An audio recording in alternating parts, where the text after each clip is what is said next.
Hey everyone, welcome back to another episode of Candid Coffee. I'm Doug, coming at you from Corvus Coffee Roasters here in Denver, and today's another really special episode. I've got a very small experimental lot from Guatemala. We did a video a couple videos ago on Celeste Fumagalli's farm in Guatemala. I think of gold grains, where we got, five very small, like one of these bags each of these experimental lots. This one today is actually really interesting. So it's a natural process. It is a single varietal separation lot, which is actually yellow Caturra.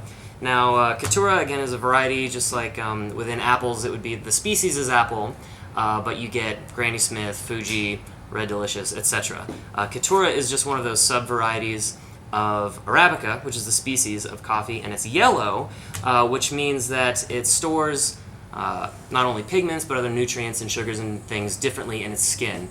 So that translates into the flavor differently, especially since it's this natural process with the fruit dried on the seed, which is really cool.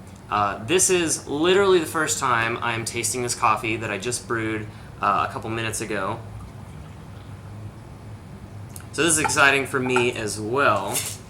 Again, this is a really small lot. We actually won't have it in the shop. I'm just looking at the beans here. You can kind of see too, the beans are actually really small. Caturra is a dwarf variety of the Bourbon strain, which is, to get really nerdy for you guys who've looked up stuff on this before, Bourbon is again one of those older heirloom varieties of Arabica. But anyway, let's give it a sniff. Good, smells like coffee. Oh, wow. Okay, so it's still really hot, so this is going to open up in a couple seconds for me.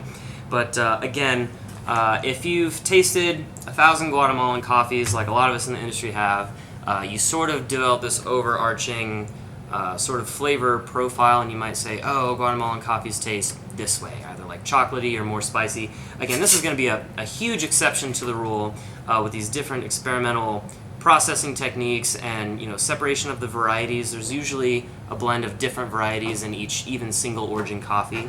But right off the bat, I would expect this to be fruitier because of the the fruit being still on the seeds as they dry. In the last episode on Gigesa Natural from Ethiopia, I talked about that as well. Wow, this is actually really clean too. I wasn't sure, again, if this was going to be that cleanly processed, to be honest. Again, with an experimental lot, there's usually a lot of improvements that can be made. There's always improvements to be made. But this I'm getting, there's not any like kind of funky, fermenty sort of flavors. It's really clean. I'm getting, as it's cooling down, almost like a cranberry kind of tartness, like apple skin. Actually really strong cherry note, like peach, nectarine, cherry, sort of stone fruity kind of thing on here. Yeah, it just says fruit forward on the bag. I would actually agree with that.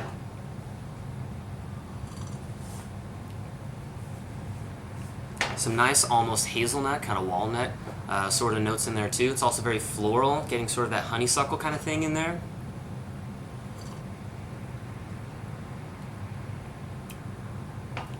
This is getting really juicy as it's cooling down. I want to give this another 10 minutes even. I'm that guy that drinks cold coffee.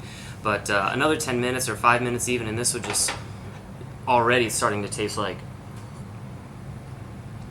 the fruit filling of a Danish or something. I'm blown away by this coffee. I wasn't expecting this to be that good. I don't know why, but I'm always suspicious of experimental things with coffee and stuff, just because it's really difficult. It's very difficult anyway, even if you've been doing this for a while as a producer, to do this well and cleanly. Like I said before, a lot of times those kind of funky flavors can come in. But man, hats off, Celeste. You did another awesome job with this coffee. So again, if you're not a subscriber to our coffee subscription membership thing, sorry. You might be able to get a cup of this coffee maybe if we have it running special, like one day in the shop here in Denver. But again, we only got like less than 200 pounds of this coffee, which is not even 10 batches out of the roaster for us. So really small. If you don't know about the membership, you can check it out on the website. That's all I'm going to say about it. But wow, this is awesome. I'm going to give it another taste. Oh man, now I just want to pull an espresso shot of it. Anyway, so that's really exciting. We got a few more of these to taste, so stay tuned for those episodes. Again, thanks for watching this time. I'll see you next time.